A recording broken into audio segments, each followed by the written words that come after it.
આજે આપણે જવાનું છે અહીંયા દ્વારકાથી નાગેશ્વર જ્યોતિર્લિંગ, લગભગ આટલાથી 17 કિલોમીટર જેટલું થાય છે. ગઈકાલે રાત્રે આપણે અહીંયા આખો દિવસ હાથમાં રોકાયા હતા. જોઈ લો, સામાન પેક થઈ ગયો છે બધો. અહીંયાથી બહારનો વ્યૂ છે. 6 વાગ્યા છે, હવે નીકળીએ જવા માટે. હર હર મહાદેવ, ગુડ મોર્નિંગ બધાને. તો હવે આપણે નીકળી ગયા છે, યાત્રાની શરૂઆત કરી દીધી છે. હવે જઈએ છીએ નાગેશ્વર જ્યોતિર્લિંગ બાજુ. જોઈએ દ્વારકાથી લગભગ 17 કિલોમીટર જેવું થાય છે નાગેશ્વર જ્યોતિર્લિંગ. રસ્તો આ રીતનો છે. જો મસ્ત એકદમ સવાર થઈ ગઈ છે, સૂર્ય ઉગી ગયો છે. રસ્તો અત્યારે વધારે સાધનો નહીં રસ્તા પર, આમ ખુલ્લો જ છે. તે આપણી યાત્રાનો લગભગ 12મો દિવસ થઈ ગયો છે. આપણે અહીંયા દ્વારકાથી જઈએ છીએ નાગેશ્વર જ્યોતિર્લિંગ બાજુ. તો કાલે મસ્ત દ્વારકાધીશના દર્શન થઈ ગયા, આરતીમાં જવાનો પણ લાભ મળી ગયો અને દ્વારકા થોડું ઘણું એક્સપ્લોર કર્યું. બહુ જ મજા આવી. એમ કહેવાય છે કે દ્વારકાધીશની ઈચ્છા વગર કોઈ અહીંયા નહીં પહોંચી શકતું. તો આપણને અહીંયા બોલાયા, આપણે દર્શન કર્યા. બહુ મોટી વાત છે કે દ્વારકામાં આવ્યા. જય દ્વારકાધીશ. વહેલા પંચર પડી ગયું. હવે એને પંચર હોત કરવા માટે કારીગર બોલાવી લીધા. અરે કારીગર જાતે કરશે. હવે જોઈ લો, ખોલી દીધું. હવે રસ્તો આવો હ, રસ્તા વચ્ચે પંચર થઈ ગયું. હવે કરી દઈએ પંચર. હવે પંચર કરી દીધું, પાછા નીકળી ગયા. હવે ચાલુ કરી દીધી રાઈડ. હવે પંચર કરી આગલામાં પડી ગયું હતું નાનું પંચર.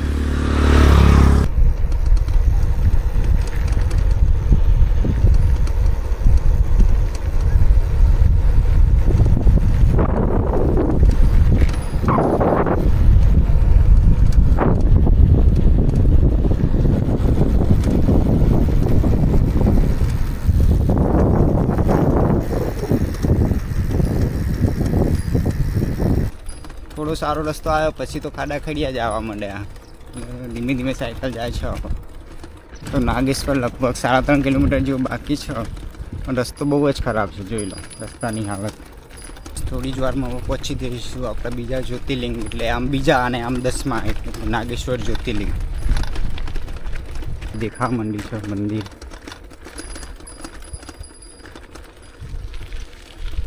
ફાઇનલી આપણે આવી ગયા છે આપણા બીજા જ્યોતિર્લિંગ, એટલે કે નાગેશ્વર જ્યોતિર્લિંગની અંદર. જોઈ લો, ભગવાન શિવની મૂર્તિ દેખાય છે અને મંદિર દેખાવાનું ચાલુ થઈ ગયું છે અહીંયાથી. રસ્તો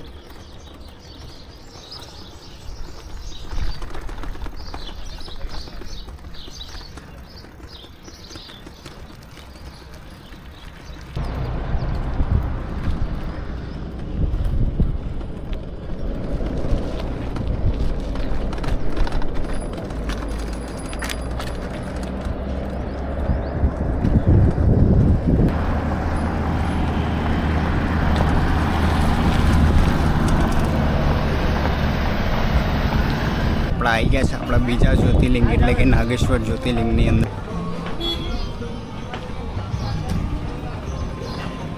અંદર જવાનો રસ્તો છે.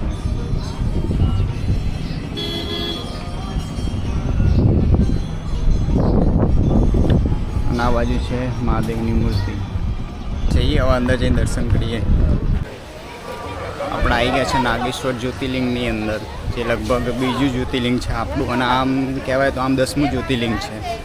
ત્યાં ભગવાન શિવ અને પાર્વતીનું નાગેશ્વર અને નાગેશ્વરી તરીકે અહીંયા બિરાજમાન છે. જોઈ લો મંદિર. અહીંયા મૂર્તિ છે. જઈએ હવે અંદર દર્શન.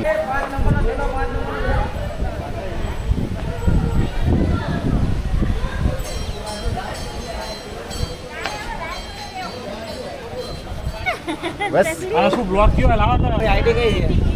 લો આઈડી નાખ જે તું અંડરસ્કોર યાત્રી. અમે આમ કરતો વ્લોગિંગ વાળો લઈ લો. આવી જાવ ભાઈ, જરા આવી જાઓ. આનો મેસેજ આવ્યો ના દે કોઈ બોલો. આવી જાઓ, બધા આવી ગયા. આવી જાવ, બધા આવી જાવ. બધા જાઓ. અહીંયા જાઓ તો જેટલા જાવ. આઈડીને ફોલો કરજો ને લાઈક કરજો ને શેર કરજો. Thank you. જમા કરાવો.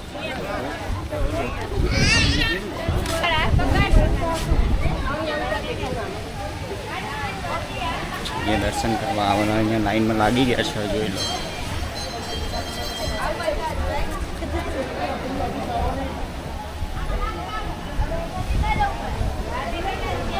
ઓમ શિવાય.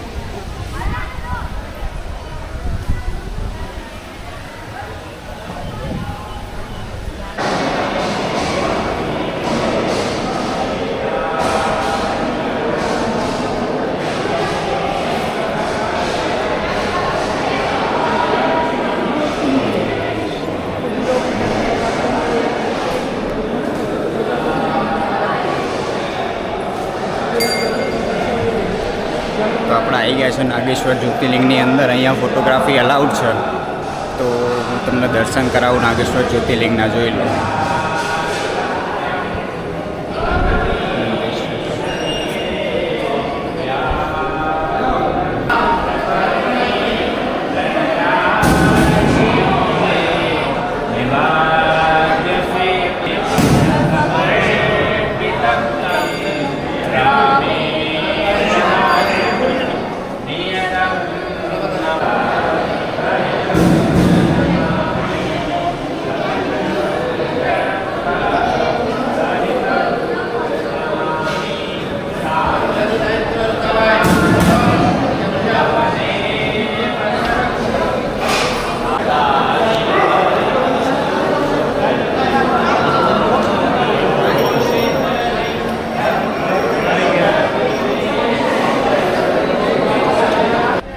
દર્શન કરી લીધા છે, પ્રદક્ષિણા પણ કરી લીધી છે.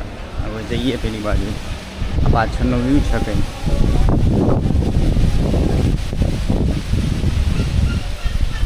મંદિરમાં ફોટોગ્રાફી અલાઉડ છે, અને તમને અભિષેક કરવો હોય તો લગભગ અલગથી ચાર્જીસ હશે. અહીંયા પાછળ નદી જેવું છે કંઈ.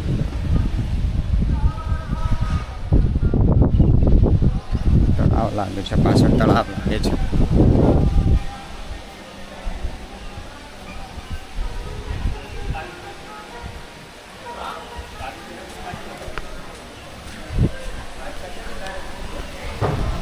બહાર આવી ગયા છે આપણે. અહીંયા જોઈ લો, પાછળ દેખાય છે જ્યોતિર્લિંગ. તો અહીંયાથી મંદિર કમ્પ્લીટ દેખાય છે એકદમ, જોઈ લો. બહાર આવવાનો રસ્તો છે, અને આ છે ભગવાન શિવની મૂર્તિ.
હાલ આપણે નીકળી ગયા નાગેશ્વર જ્યોતિર્લિંગથી.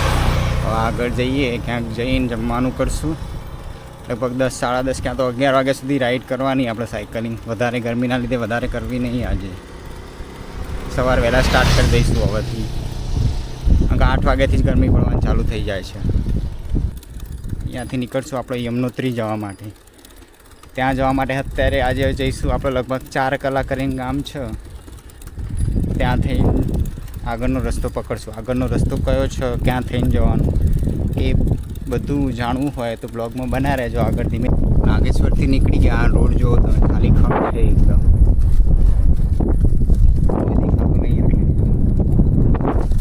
કોઈ છે નહીં રોડ પર, એકદમ ખાલી છે. જઈએ હવે ચરકલા કરીને કંઈક ગામ છે, ત્યાં 15 કિલોમીટર બતાવે છે. ત્યાં જઈને રેસ્ટ લઈએ, એનો વ્યૂ બતાવું તમને ખાલી.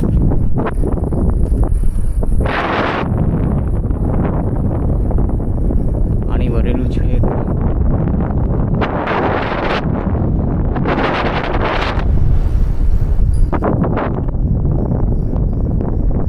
કાલે સાયકલનો ગેર તૂટી ગયો હતો, તો લગભગ 10 કિલોમીટર જેવી તો કાલે સાયકલ દોરી હતી. પછી જેમ તેમ કરીને મેનેજ કરીને ગેર કાઢીને ચલાવવા એવી કરી તો બી 2 મિનિટ ચાલે અને ચેન ઉતરી જાય એવું થતું હતું. તો બી એમ કરીને ચેન ચડાવતા લગભગ 30 કિલોમીટર જેવું કાપી હતું કાલે. અને અહીંયા રાત્રે એક આશ્રમમાં આવીને અહીંયા રોકાયા હતા. આમ રોટી આશ્રમ કરીને છે કે લીંબડી ગામ આજુબાજુ આશ્રમ છે. અહીંયા આ રીતના સુવિધા છે રહેવાની, ખાટલા પંખો બધું.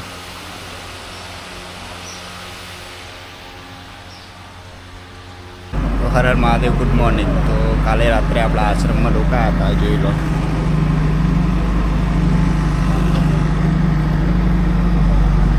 હજુ સંકલ્પ પૂરો કર્યો હતો, એ 10 વર્ષનો હતો તો પૂરો કર્યો હતો. અને એ રામ મંદિરનો સંકલ્પ હતો કે જેથી મંદિર બની જશે તેથી પેદલ યાત્રા કરીશું, પગપાળા કરીશ.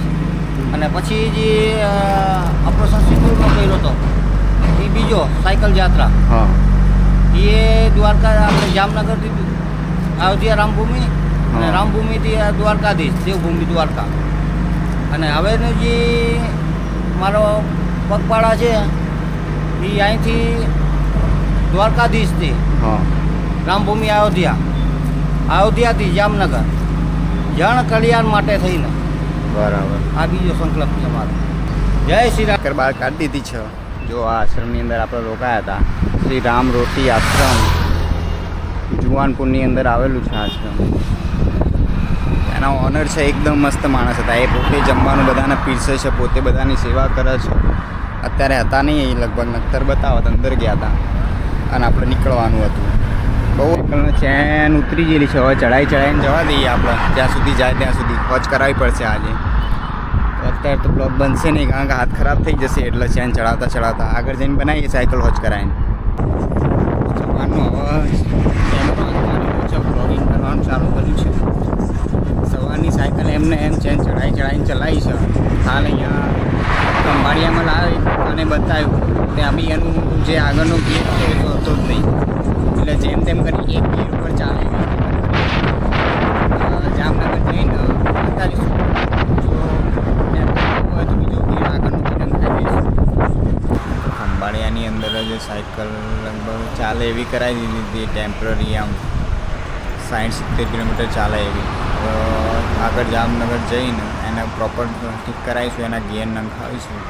જે એક આશ્રમ આવ્યું ત્યાં આપણે રાત્રે રોકાઈ ગયા છે. જો ત્યાં જમી લીધું છે, હવે સુવાની વ્યવસ્થા આવી છે. કંઈક ખાટલો મળી ગયો છે, આપણે વધવાનું મળી ગયું છે.